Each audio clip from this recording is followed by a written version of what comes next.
Bonjour et bienvenue, je m'appelle Philippe Garric. Dans cette vidéo, j'ai envie de vous parler des trois cerveaux et du lien qu'il y a entre notre cerveau ou nos cerveaux et les émotions.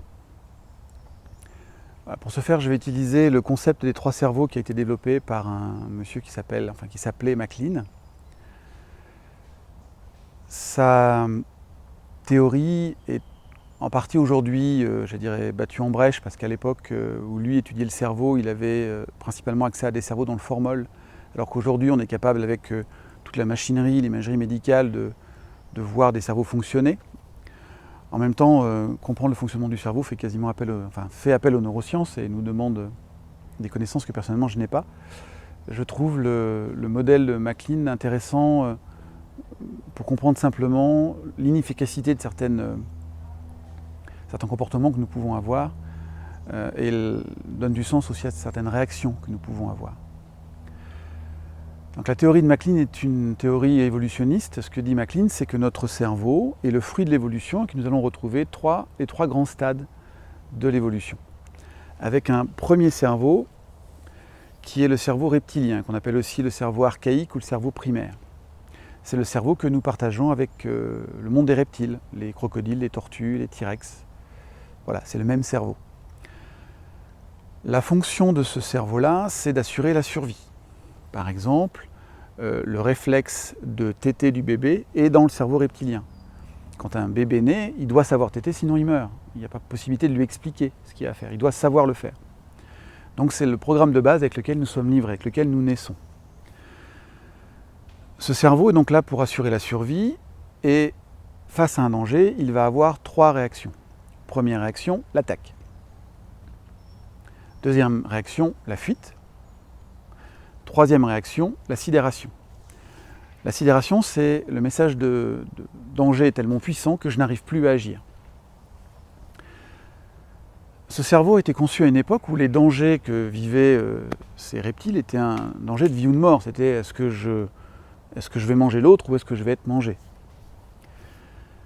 Et si nous sommes le fruit de l'évolution, ce cerveau-là, lui, n'a quasiment pas évolué. C'est-à-dire que quand c'est lui qui est aux commandes, dans notre vie actuelle, moderne, nous sommes assez rarement dans un danger de vie ou de mort. Je ne me demande pas tous les matins qui va me manger et qui je vais manger. Sauf que quand lui perçoit un danger, il va réagir de la même manière qu'il a appris, c'est-à-dire l'attaque, la fuite ou la sidération. Par exemple, ce que nous pouvons percevoir comme un danger, c'est quelqu'un qui m'insulte. Et quand notre reptilien prend les commandes, il va faire une de ces trois réactions-là. Ce que nous pouvons percevoir comme un danger, c'est mon chef qui claque la porte. C'est quelqu'un qui me fait une queue de poisson. Si c'est, je dis bien si, et c'est pas toujours lui qui prend les commandes, mais si c'est lui qui prend les commandes, il va avoir ces trois réactions-là. La réaction de l'attaque, c'est par exemple quelqu'un qui m'insulte et je fais pareil. Voire même je vais en venir aux mains. La fuite, c'est je baisse la tête, je regarde ailleurs, éventuellement si je peux changer de pièce, je vais le faire. Je vais dire que c'est l'heure d'aller à la piscine, vous voyez, je vais trouver un échappatoire. Je vais être d'accord avec l'autre, même si je ne le suis pas vraiment. C'est une manière de fuir. La sidération, ça pourrait ressembler à ce qui arrive au lapin quand il est pris dans les phares de la voiture, c'est-à-dire qu'il a tellement peur qu'il ne bouge pas. La sidération, c'est peut-être ce qui vous est arrivé si un jour, je sais pas, vous deviez aller à un entretien de recrutement ou présenter les résultats d'un projet que vous avez mené et que vous connaissez par cœur. Puis à un moment donné, on vous pose une question et vous êtes tellement angoissé qu'il n'y a rien qui sort. Là, il n'y a aucun mot qui sort. C'est la sidération. C'est ce grand moment de solitude que nous vivons à ce moment-là.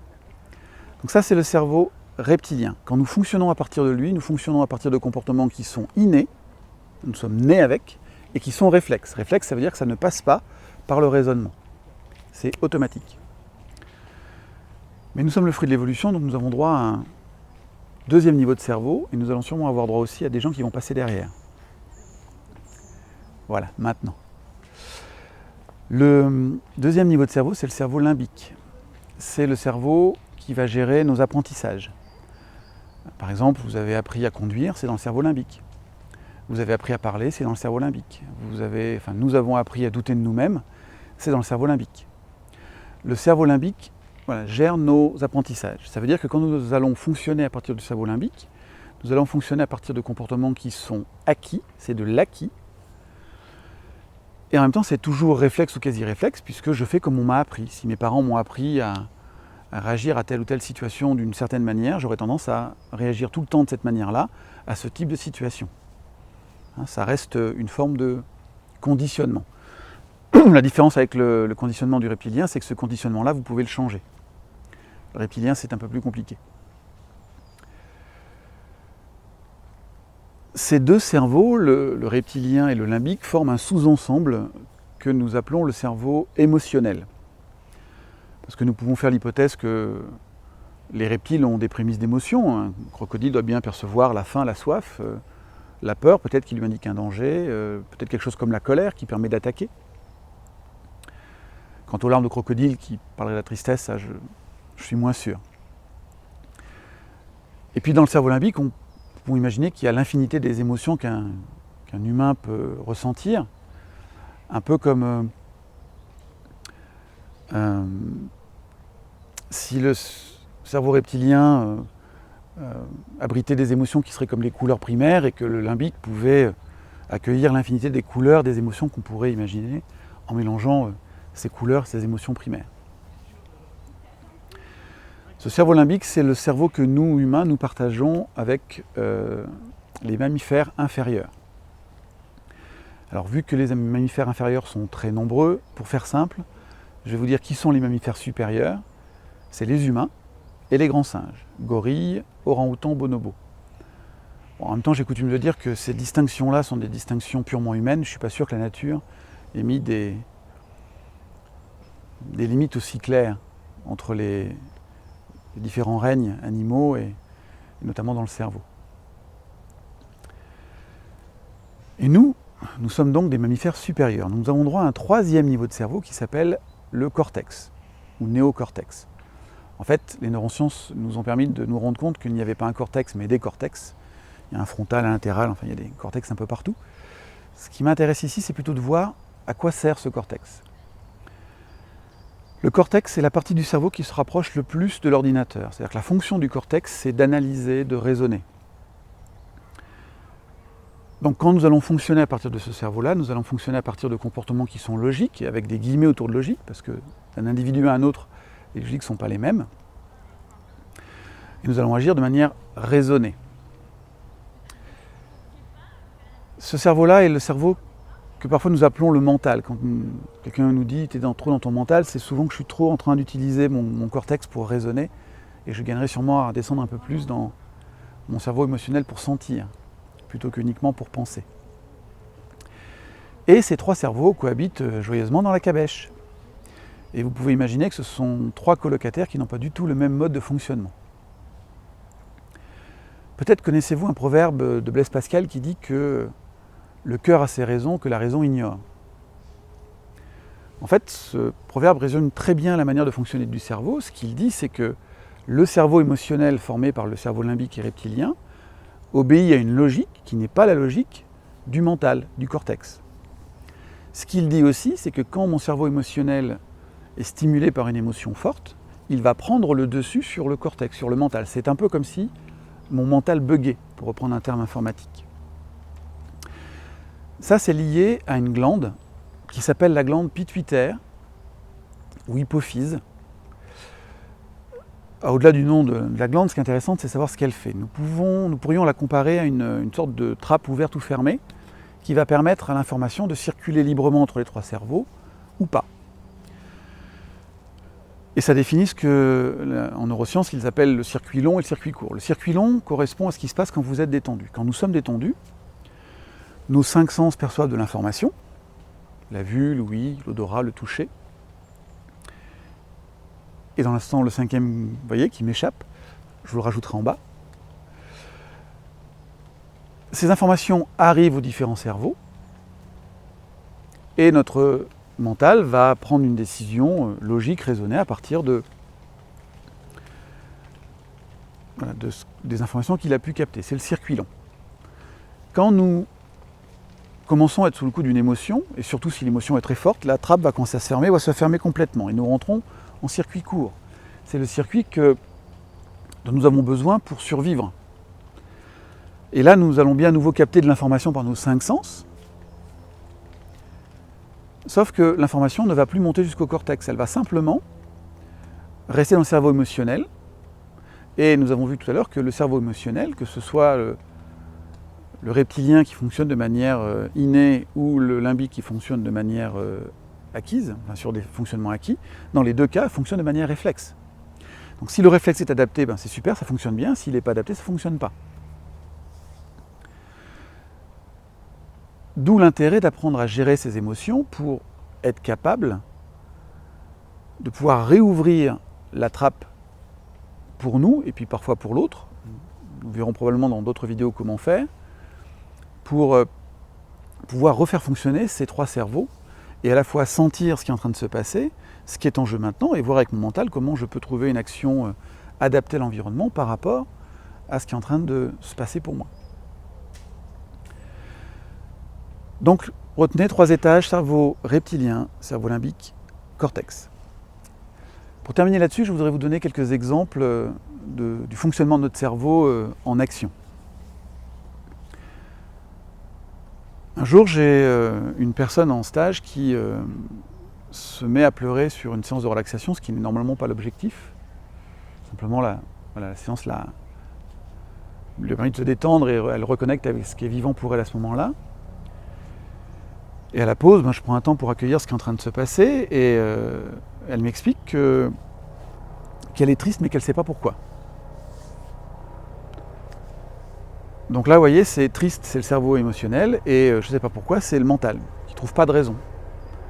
Je dis en même temps, je dis si j'ai pas de raison d'être triste, je suis pas triste. Et là, elle commence à me lister toutes les raisons qu'elle a d'être heureuse. Elle me dit, j'ai un super conjoint, j'ai des super enfants, j'adore mon boulot, j'ai une super maison, me dit-elle en pleurant. Donc vous voyez, le mental donne les raisons, mais le cerveau émotionnel continue à se manifester. Et donc je lui demande si elle a envie de voir un peu plus clair sur ce qui est en train de se passer pour elle. Et donc elle me dit oui, parce que ça fait 3 ans que ça se passe comme ça, et je vois bien que ça empire, en fréquence, en durée. Donc je prends un temps bref, je lui pose quelques questions, puis à un moment donné je lui dis, mais qu'est-ce qui est en train de crier chez vous là maintenant ? Elle me dit, ce qui est en train de crier chez moi là maintenant, c'est que mon père est mort il y a 3 ans, et il y a des choses que je n'ai pas pu lui dire. Ça, c'est ce que manifeste son cerveau émotionnel. Et elle enchaîne tout de suite en disant, oui, mais ça sert à rien parce qu'il est mort, et elle remonte dans son mental. Ma trappe a dû se refermer parce que du coup j'ai eu un trou de mémoire. Ce que fait cette personne-là, c'est qu'avec son mental, elle décrète un certain nombre de choses qui devraient faire que nous soyons heureux. Sauf que c'est pas notre mental qui a le pouvoir, c'est le cerveau émotionnel. Et lui, il dit, moi, il y a un truc qui me va pas. Et puis comme visiblement, tu n'as pas l'air d'y prêter beaucoup d'attention, eh ben, je vais me manifester de plus en plus fort, de plus en plus souvent et de plus en plus longtemps. Voilà. Donc, pour la petite histoire, je vais expliquer que même si effectivement son père n'était plus de ce monde, il était quand même possible d'aller s'occuper de ce cerveau émotionnel. Un autre exemple, je travaille dans le milieu social avec des personnes qui vont accueillir des personnes en difficulté. Et un jour, j'ai un agent qui m'explique qu'il reçoit une personne visiblement déjà en grande vulnérabilité, donc on pourrait imaginer que son vase émotionnel est déjà bien plein, et qu'elle vient demander une aide financière. Et l'agent lui explique que compte tenu des conditions dans lesquelles elle est, la demande de ressources financières qu'elle fait, elle ne pourra pas l'avoir. À ce moment-là, l'usager s'énerve. Alors, quand il me dit qu'elle s'énerve, ce qu'il me décrit, c'est que d'un revers de main, elle enlève tout ce qu'il y a sur le bureau, elle se lève.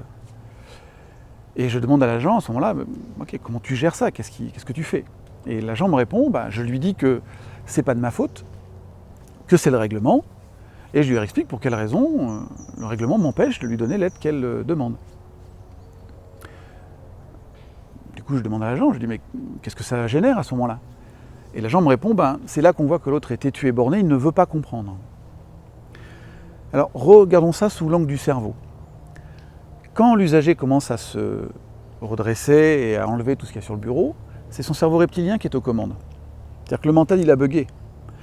Quand l'agent lui explique pour la deuxième fois pour quelle raison il ne pourra pas avoir son aide, il s'adresse au mental de l'usager, le mental qui a bugué. Donc c'est pas que l'usager ne veut pas comprendre, c'est qu'il ne peut pas comprendre. Parce que pour comprendre, j'ai besoin que la trappe soit ouverte et que mes 3 cerveaux fonctionnent.